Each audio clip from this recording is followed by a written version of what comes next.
On this episode of Mythbusters, Best day at work, John.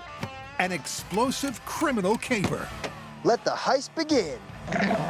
and a cute canine conundrum. Oh my gosh, look at his face.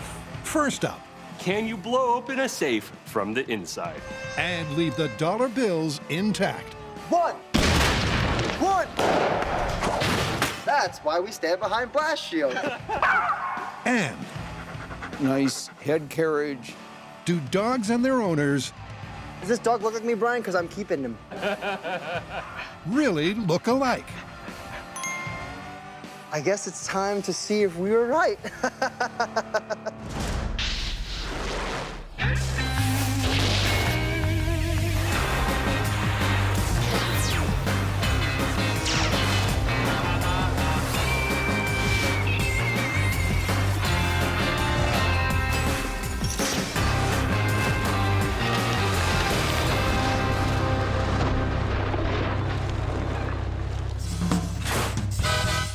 First up, a fabled criminal caper, the ultimate inside job.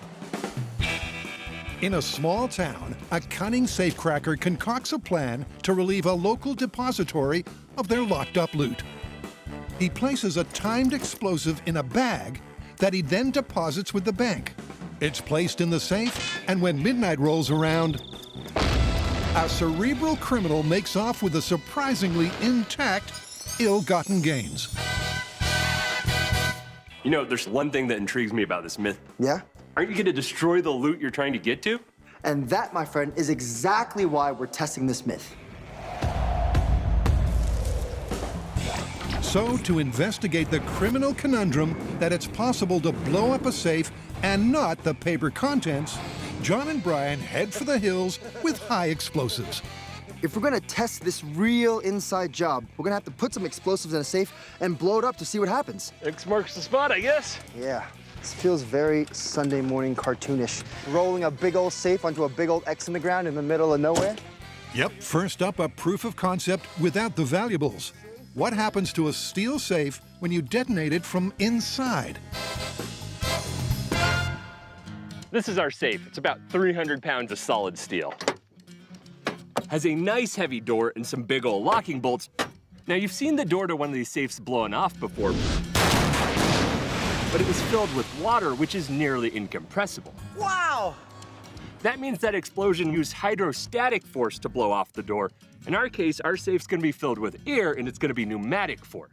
So it'll be interesting to see if the door even blows off at all. Be fun to find out, though. It's almost time for us to deposit our explosives into our safe. And for that, we'll be using a nitromethane-based 2-part high explosive. Now, for those of you who remember our Oobleck episode, it was a pretty impressive explosion. And that is what our pyro is mixing up for us right now. News reports describe the explosion as causing significant damage to the bank interior. Based on that, they've estimated the perp used 4 sticks or 1.3 pounds of binary explosive. Proof of concept, high explosive and empty safe in 3, 2, 1. Holy moly.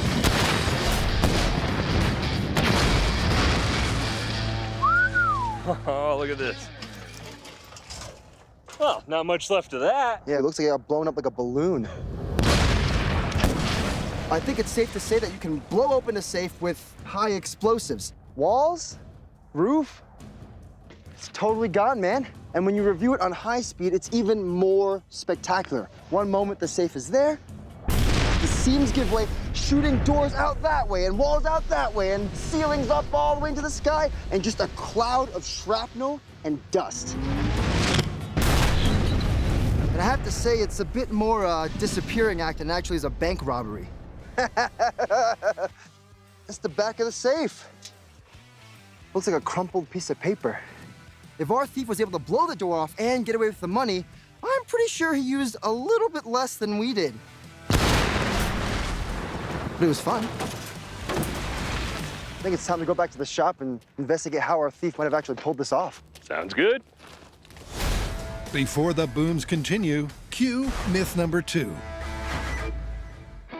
From the very beginning, pups have been part of the Mythbuster family. High five. Other high five. Oh, you're such a good puppy. Mwah. And not just as canine companions. Mush. The team has tackled a ton of furry, four-legged fables. From guard dogs to bloodhounds, the world of woofers has provided a rich source of material. We're gonna release the urine and anal secretion. That is messed up! But there's one classic canine conundrum that is yet to be addressed. All right, Bubba, you ready? Go get it. Do dogs really resemble their owners? You know, some people say Bo and I look alike. Really? I don't see it. Yeah, me neither. Some people are just like their dogs. They act the same, they're completely dialed into one another, and some even dress alike. But that is not what our myth is about. Our myth is solely based on looks. So hair, facial features, body types, and that's exactly what we'll be basing our tests on. Yep, to dial in on the veracity of this well-worn cliche, John and Brian will be carrying out a trio of tests in paw and order. What kind of demeanor? A nervous excitement. A police artist has to render 5 pups as people. That is exactly what that dog would look like as a person. Then in Pick a Pooch, 10 humans choose their ideal canine companion. But first up, best in show. 10 pups, 10 owners, and a game of match. Have to say is this guy right here. I think there's no doubt. What do you think? How should we quantify this myth? Well, we have 3 different tests where we're matching dogs and owners, and we're using all those volunteer dogs and all those volunteer owners. So how about this? We have a few tests. Each one has its own result, and those results are based off of the percentage of correct guesses we get for matching up dogs and their owners. Then at the end, we'll take each of those individual results, compile it into one final, average, and that'll be our score. Right, I like that. We have the meta result, and I think we have to say anything under 30% of that is just pure luck, though. So over 30%, and we call it plausible. Great, and for 50% and higher, I think it's safe to call it confirmed. All right, let's go play with some dogs. All right, let's do it. With the parameters set, the guys have let the workshop go to the dogs. If you're gonna hang out with a lot of dogs, you gotta hang out at a dog park. In honor of our very own myth dog, we got Bo's Bark Park. Go get him. For our first test, we're gonna have 10 dogs and 10 owners. We're gonna separate them out and look at the dogs. What up, tiny dog? Get to know their faces, really get to understand them, then swap the dogs out for their owners and do the same thing. We're gonna take the 10 dogs, 10 owners, compare them, try to match them up, and see how we do. Who's here? Helping them out is a well-groomed expert. Got beautiful pigment, nice dark pigment, nice head carriage. Overall structure of the dog is really beautiful. Evan Ginsberg is an experienced show dog judge and a German Shepherd owner. Could you tell? First up, John and Brian take their time and get to know each of the pups. Does this dog look like me, Brian? Because I'm keeping him. On this test, they're looking at broad physical characteristics, Very intelligent looking. Nice muzzle. trying to get a sense of each of the dog's features. You look at the muscling on the shoulders of that dog. That is a powerful dog and big expressive eyes. Record them, I'm gonna call this one Buff Dog. and get a summary to compare to the humans.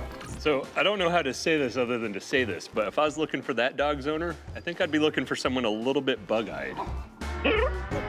There's a psychological mechanism that might explain why we choose one dog over another to be our pet, and it's pretty simple: familiarity.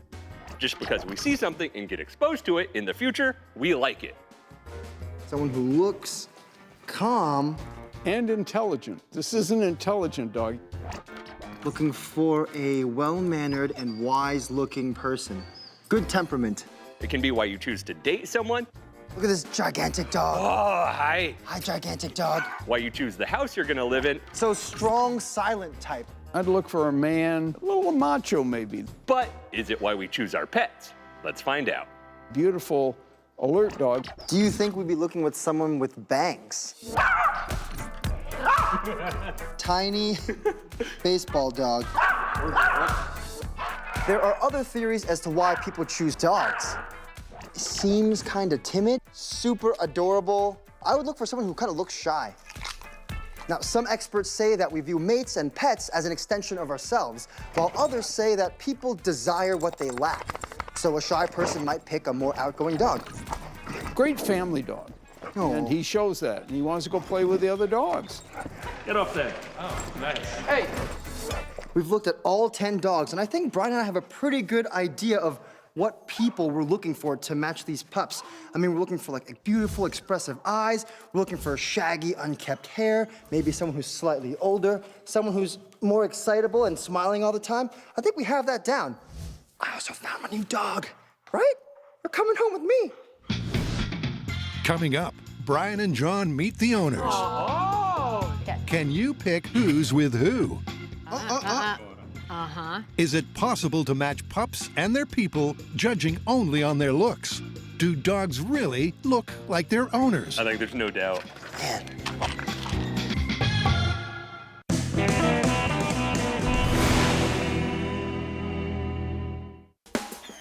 To test the myth that dogs look like their owners, John and Brian are carrying out 3 experiments to look at all angles of this supposed phenomenon. First up, can they match these 10 pups with their humans? With the help of Regina Cash, an expert when it comes to assessing human facial features, it's time for the people parade. I just need height, that's all. Yeah, height. I think we should close the gate so they don't escape. Yeah. John, Brian, and Regina take their time getting to know everyone. Cassidy! Hi, how's it going? She's got like the nice wavy hair. Dainty ballerina. Then begins the matchmaking. Oh, it's soft. Wow. Oh. I think the term is well groomed. Soft mane. Sparkly eyes. Face is in proportion. Very classy. Ooh. Very well groomed. Very well Yes. put together. Really great eyes. Like hair color. Hair color, right. Her eyebrow color, see? If the myth is to be believed, Athletic build, Stick your tongue out like you're a happy dog. very tall. Tall, yes. Great little smile. Agile. physical characteristics will be obvious enough to pick the pairs. Now we've seen the dogs and their owners, but separately, of course. And at first glance, it seems pretty easy. Teacup Chihuahua. You know, big buff dude probably has a big buff dog. Look at the, stature, the muscles. But then there's other owners that are harder to match with their dogs. This is very difficult. Until you talk to him for a bit and you see him smile and you go, wait, I think I saw a dog with a similar smile. I'm gonna go, I think. Oh, yeah. Right? Yeah. Totally. All right, so we got our board with all our owners on it. We'll put our matches here, and then hidden here are all the results. With the help of both experts, they've assembled their matches. Contestant number 1, Esther. She looks friendly, but also confident, and she's well-groomed and's got a lively, expressive face. I think there's only one dog that matched that, huh? If this isn't her dog, we should just give this dog to her. Cody! He was pretty difficult to place. So that was the one me and the judge were looking at. I was pretty sure I knew who that dog belonged to. Well, then on top of it, I think that long, slender look kind of rules this one out, and I think we got to go Opus. All right. All right. Next one is Garrett. The judge said he had a great smile. Smooth, soft hair. A little waft going on. Yeah, and I think it was like based off of all those that we said, real-life teddy bear. Real life teddy bear. That's Jordan. All right. We said that her build was petite, great smile, and sparkly eyes. Yeah, it's like face for face, I kind of think the same. Definitely the same happy, enlightened face. That's the one. So Mario. There's always a chance that the biggest, buffest dude's got the tiniest, cutest dog. If we're going purely on looks, I have to say it is this guy right here. I think there's no doubt. Man. Big dude, big dog. That's Sarah. All right. We said she looks shy and has emotive eyes. And we went with, the dog I called Baseball Dog. Poor girl. Because of his baseball shirt. Haley! Okay, so our judge said she had great eyes, and I described her as having quiet confidence. This is what we said. Petunia? Next person, Max. We said in terms of build that he's buff, but it doesn't mean that he's tall. So not necessarily a big dog, just a dog that's got physicality to it. That's the one. Okay, so that gentleman is Mark, and we said he was classy, casual, friendly, alert, and agile. So last but definitely not least is Cassidy, who we said we had sparkly blue eyes. I'm pretty sure our judge Regina said she was like almost had a ballerina's build. That's a lean and powerful dog. Looking back at our list of dogs and people, and I'm pretty pleased with the connection here. I know, I'm seeing that physical relationship between dog and owner. I guess it's time to see if we were right. But before the grand reveal, it's back to the myth of dynamite deposit. 3, 2, 1. Is it really possible to blow up a sizable safe from the inside and keep the bank bills from being burned or shredded in the blast? It seems unlikely, but the Mythbusters are on the case. To see and understand what happens with an explosion inside a safe, well, you're gonna need a clear safe, and they don't really sell those, so we're gonna build our own. It's like I'm breaking into the safe I built myself.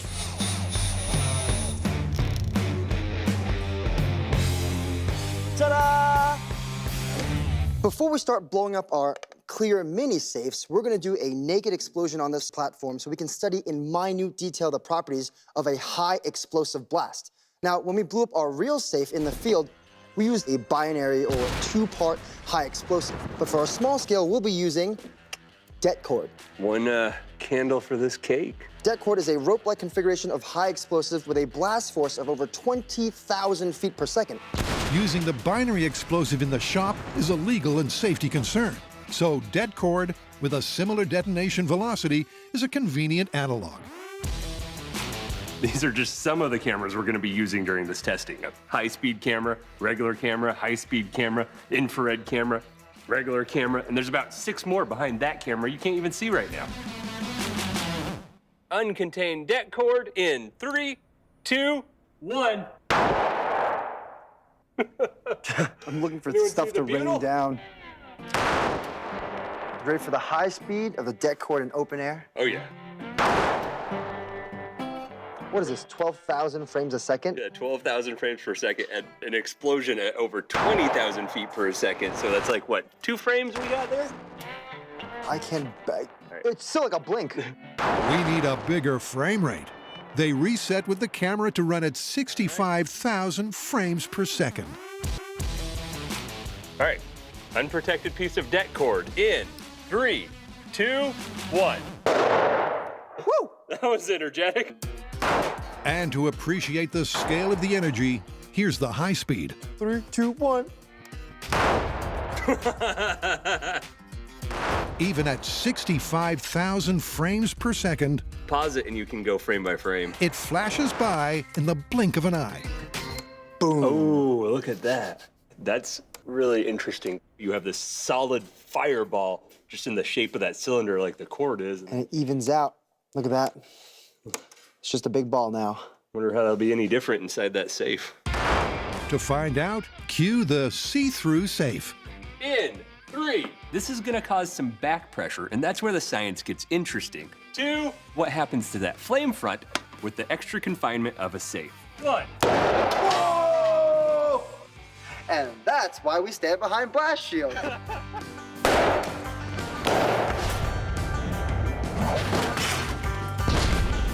Oh, that's incredible. Right, so that means that safe has enough structural integrity to hold it together while that pressure wave's building up, which means all sorts of adiabatic, crazy things going on before that finally blows apart. That is absolutely bonkers.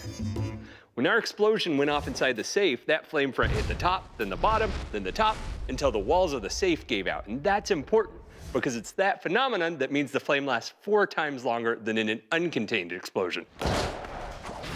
That means any paper goods in there are gonna be in that fire for 4 times as long.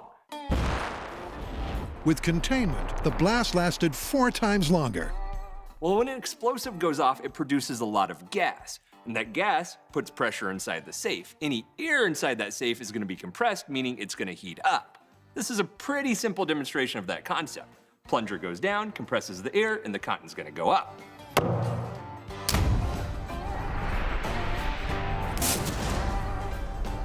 So that means any paper goods inside our safe are gonna have to survive the explosive heat plus any compressive heat. So the question now is that long enough and hot enough to do any damage to that paper? Coming up, Starting to end. it's time for the best in show result. Brian and John have assessed 10 dogs and their owners. No one has pooped on the floor yet, so it's gonna be hard to judge that one. And paired each pup with the human they believe they resemble the most. This one's hard. The probability of guessing correctly is 1 in 10. And if there's anything to this myth, they should match significantly more than that. Starting with these two. All right, starting down the end. Oh! We were so sure that that was her dog. I see it a little bit, but definitely the better match. All right, we'll swap their dogs. Pair number 2. Go. Oh, that's not good. Oh, boy. That's none from 2. How about these guys? All right, moving on to real life teddy bear. Oh! Another miss. Next. Go. Oh, yeah! I'll take it. Clearly the correct dog for her. Okay, wait. This one's extra special to me because I was like almost 100% sure that this dog was his. Are you ready? You go for it. Oh! We picked the biggest dog, but it wasn't quite right. You ready for it? Do it! Oh. Okay. That might be on us. Oh! Shoot! I did not see that one. If this isn't his dog. Oh, snap! The last one. Here we go. Oh, real life teddy bear. I feel good that Brian and I matched dog facial characteristics to people facial characteristics. The only problem is those people didn't actually own those dogs. Well, 1 out of 10, man. 10% is not a great score. So far, it's not looking so good. What if we just put it on? Yep, it's not a good start for the myth of the doggy doppelganger. But the guys aren't done yet. Next up, they're bringing a little forensic science to the proceedings. To see if the specific facial features of a dog match that of their owner, we've brought in an expert in the study of facial features, a police sketch artist. Cue police drama music. Melissa is an experienced forensic artist. So today we'll be describing dogs and turning it into a sketch of a person. Got it. Yeah. But today's challenge will be a little unusual. John and I are going to be describing dogs in non-species specific terms. Long hair, dark piercing eyes, you get the idea. I don't know if this is helpful or not. I'm gonna start off by saying that she's absolutely beautiful. As we do, we're going to have a forensic sketch artist drawing a human based on those descriptions. Perfectly shaped ears. So you're saying they're proportionate? Yes. Okay. Go ahead and tell me about her eyes. She actually has heterochromia, so one eye is like a brown and one eye is a light blue. Okay.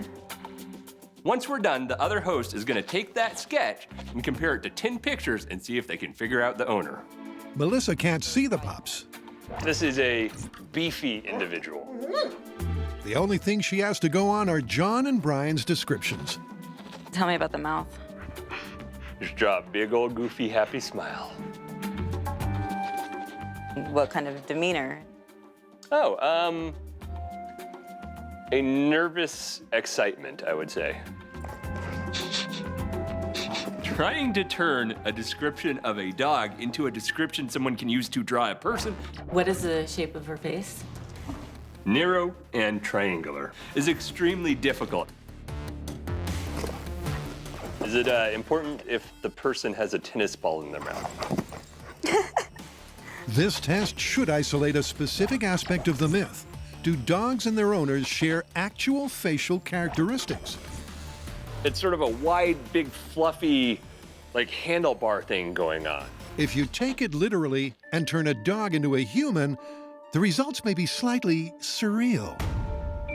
That is exactly what that dog would look like as a person.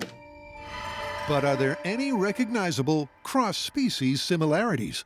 John and I have completed our forensic sketches of the dogs turned into people, Now we're gonna take them one at a time, compare them to a lineup of 10 people, and see if we can figure out which one is the dog's owner. That's what that dog looked like. Did you find its precious ring? Oh, wow.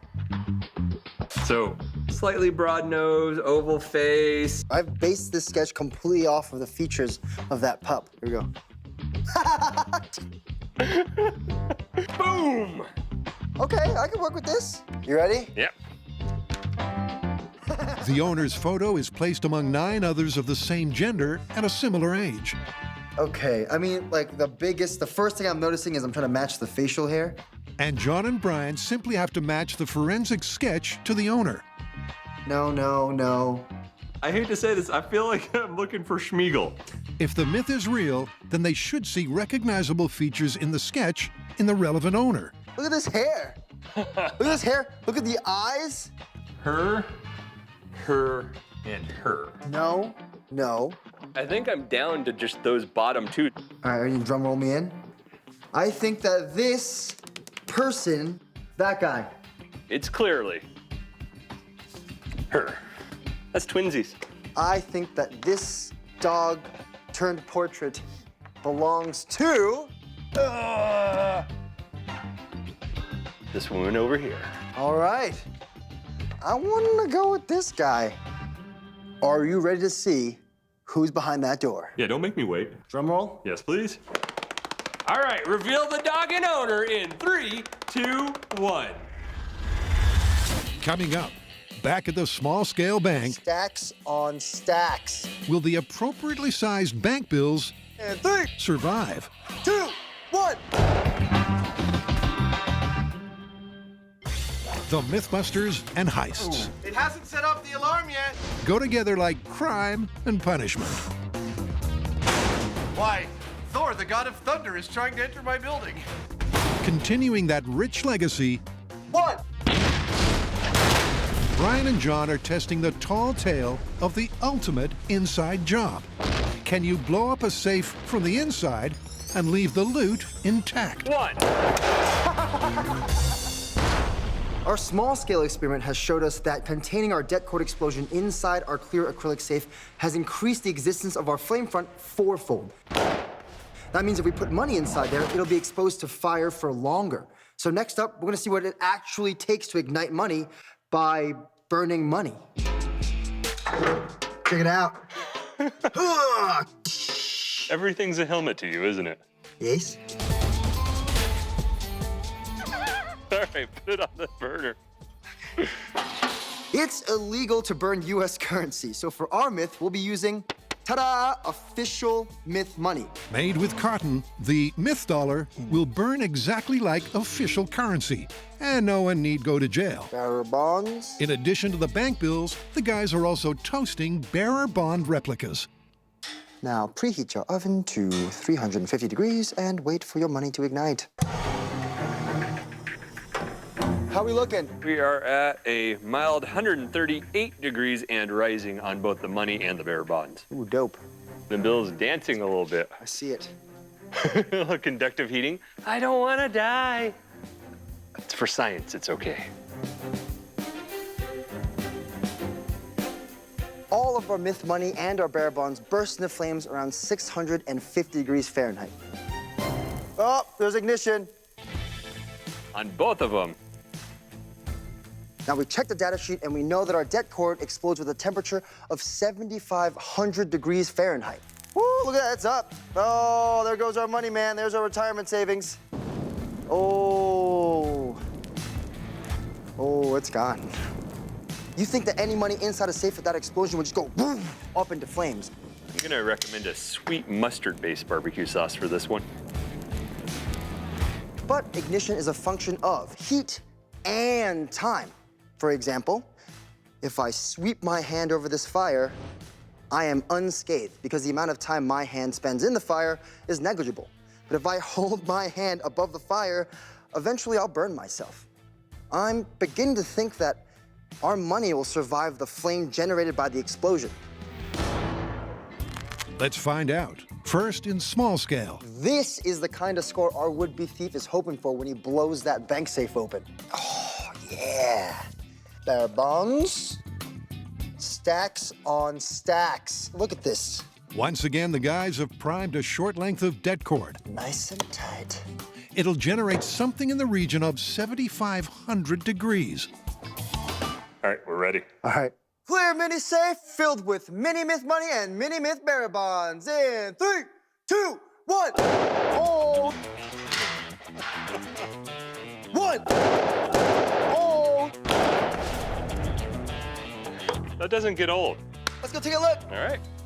Combine a small-scale high explosive with a small-scale safe. Oh, look. This is not even burned. Stack of bearer bonds. And you end up with relatively unscathed small-scale bundles of money. It seems like our would-be thief has a really good chance of getting away with a ton of loot. Because after the safe explodes, all the walls come off perfectly as the money tosses in perfect bundles, spinning around like a ballerina on stage, slowly through the air.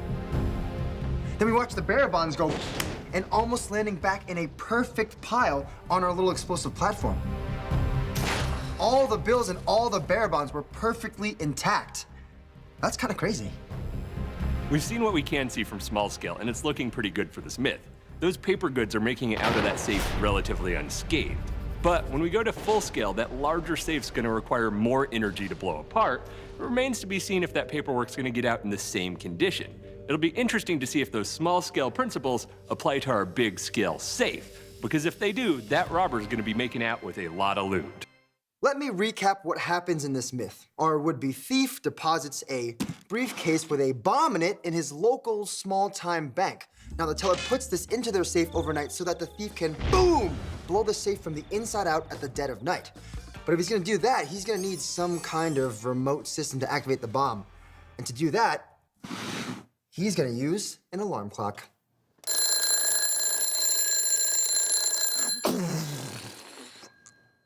All right, let's do it.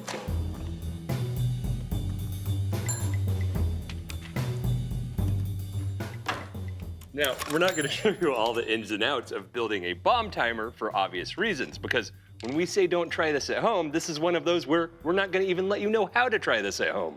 You shouldn't scare people making bomb timers, man. That's a horrible idea. What's wrong with you? Good luck. I'm gonna get out of here. Pop quiz, hotshot.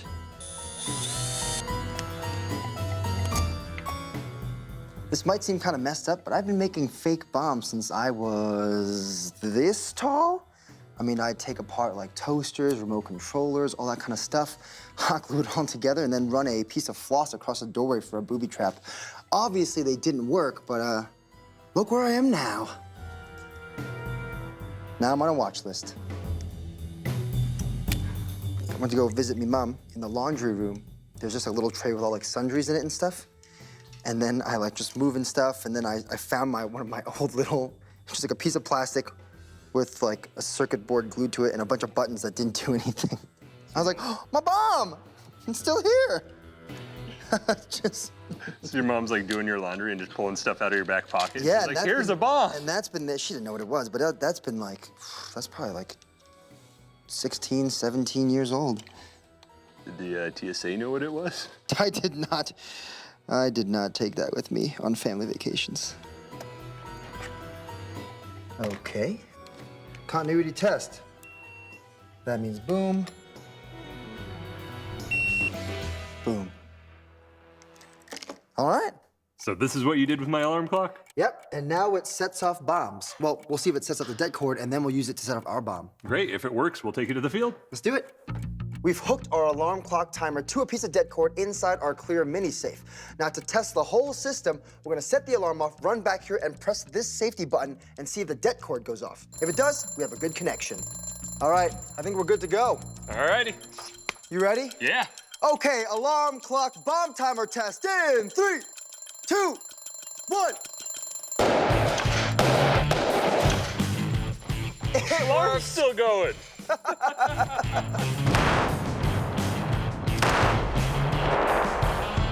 Let's bring that one to the field. Let's do it. Should probably go turn that alarm off, eh? Right, let's go rob a bank. Oh yeah. All right, wait, take the money. Lunch is on me, man. Lunch is on me. You know, the full-size safe will have full-size money.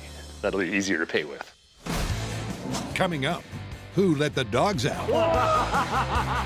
Best day at work, John.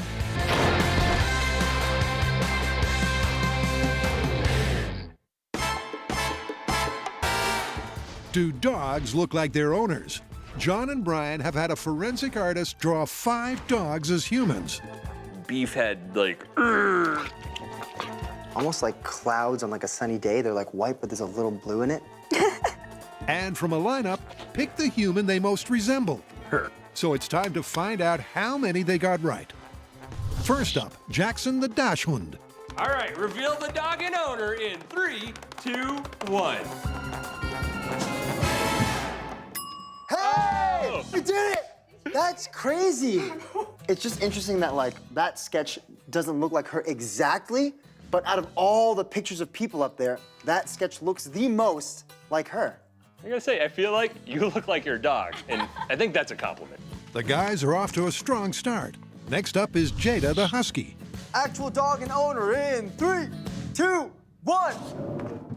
I can safely say that I did not pick Arya as the owner of Jada at all in this. That's a swing and a miss. Next is Rosie. 3, 2, 1.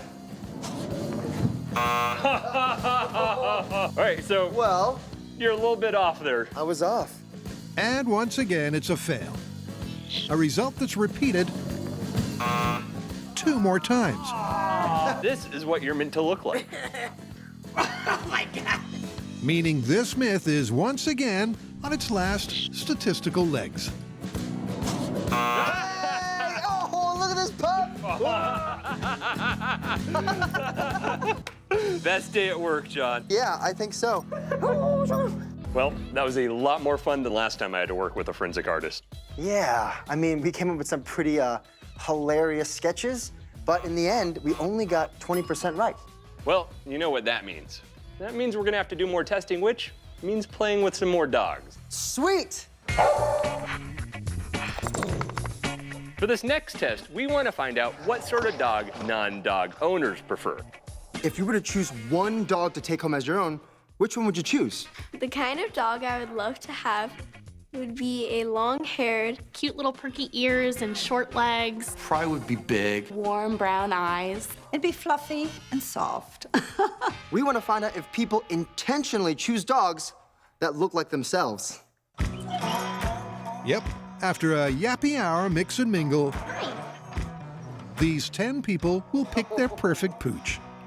oh my gosh, look at his face. What our non-dog owners don't know is that we've selected 1 out of the 10 dogs as a plant that we feel looks like them. We're making friends here. What we want to know for this test is, will those people select their doggy doppelganger plants? So much fluff. That one I really love. This experiment is based on a well-established psychological theory.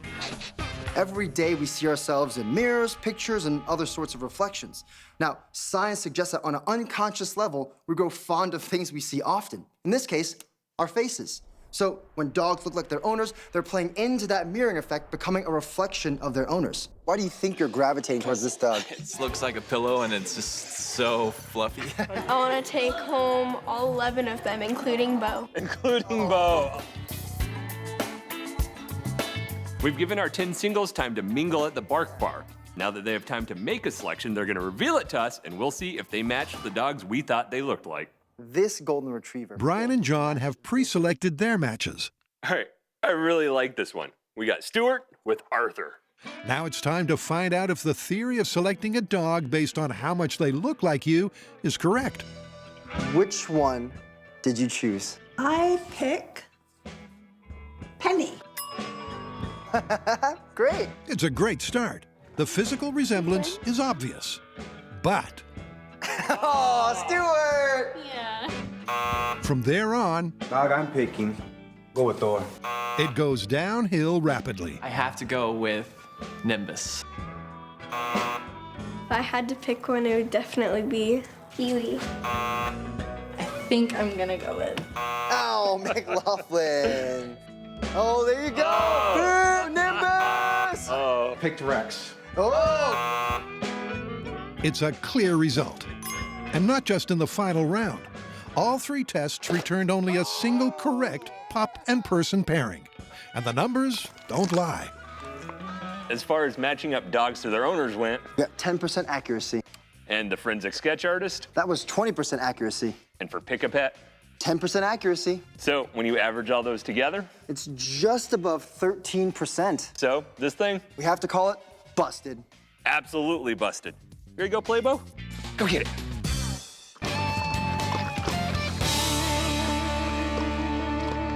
Coming up, let the heist begin. The explosive myth of the dynamite deposit gets ramped. Let's go to the lowest amount of the high explosive we can use. Down. 3, 2, 1.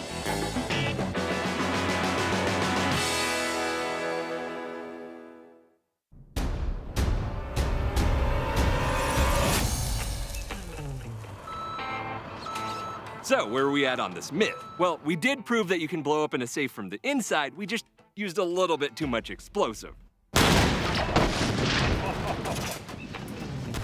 We then went back to the shop. Oh, there's ignition.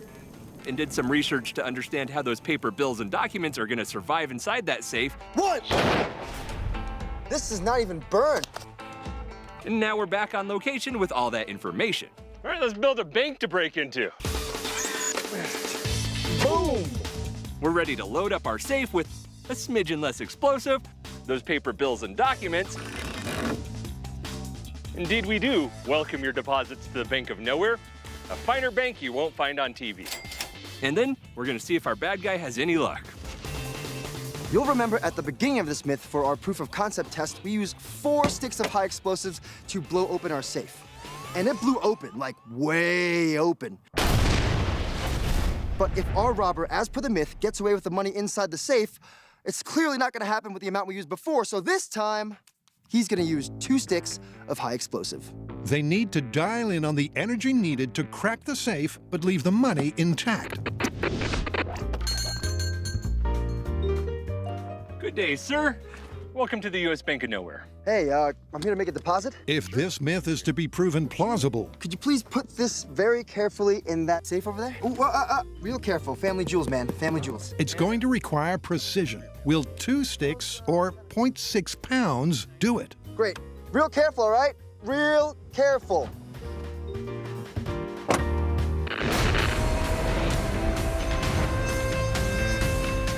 The scene is set. Set. Okay, I'll count you in. The bearer bonds and cash are in the safe. Full scale, high explosive, in safe, full of money. In 3. But are they safe? 2, 1. Oh, well, shoot.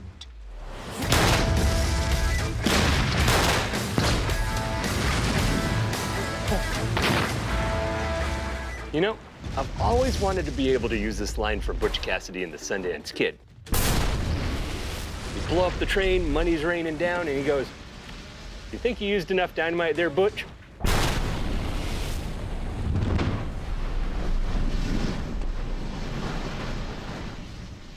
I don't see the bank anymore. Yeah, that may have been a little too much boom. This myth states that our thief gets away with all his paper goods intact. I have some bad news, John. What? As the manager of this branch, I can't accept any of those. They were clearly an explosion. So this result is more fire kindling than loot. This has been shredded. Look at this. It's like a dog got into it. What's next? Let's go to the lowest amount of the high explosive we can use. All right. Alrighty. Now, we've been feeling our way to see how much high explosives it would take to blow a safe open like this, and our demolitions expert has told us that this is the smallest amount we can use to get the job done. If this doesn't work, then this myth is blown. They're going again with a new safe and 0.3 pounds. And explosive, just close it real gently. It's the bare minimum that will crack open the steel safety box. Sure am a trusting bank manager. John and Brian are walking away fake money rich, or with a busted myth on their hands. Hit the bunker? Oh, absolutely. Let the heist begin.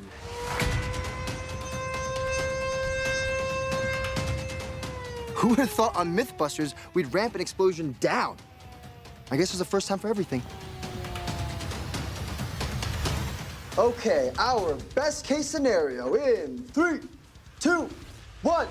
Oh, that's beautiful. Look at that. The safe is just blowing maybe like 30 feet back instead of being totally destroyed. Yeah, it opened up like this instead of having each individual piece fly out. Oh, I gotta get out there and look. Yeah, our money's blowing away. Ah! The real-time evidence shows substantially less destruction. And although the cameras took a beating, they did survive. Ooh. Oh, that doesn't look good. You're still rolling. Did you take that door to the face? Good on you. But could fragile bank bills really survive a blast like this? Ooh, look at this. Incredibly, yes. Besides like the 3 or so there that are burnt, the rest of this money's fine. How about that? You put the right amount of high explosives inside a safe and boom! Cash money. Look at this, John. That is a fat stack. I mean, this stuff is completely intact. They're like pristine. I think our bank robber has got an early retirement coming. What I love about this myth is we started way too big blowing a safe apart, went mid-range and learned some stuff, and then went as small as possible to make this myth work, and what was possible became probable. Oh, nice. Ooh. Wow, it's intact. It just blew the plate off. I can tell you the combination. I think it was 1927. I'm making it up, dude. It's all there, though. Ding, ding. I got something to return to you, buddy. We held it overnight for you. Oh, thank you. Wow, I'm gonna retire early, so you can hold on to this. You're a gold digger.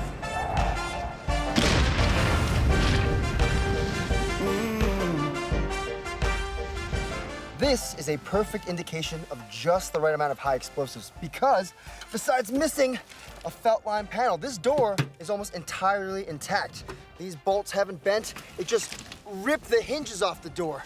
Even the front is almost completely intact.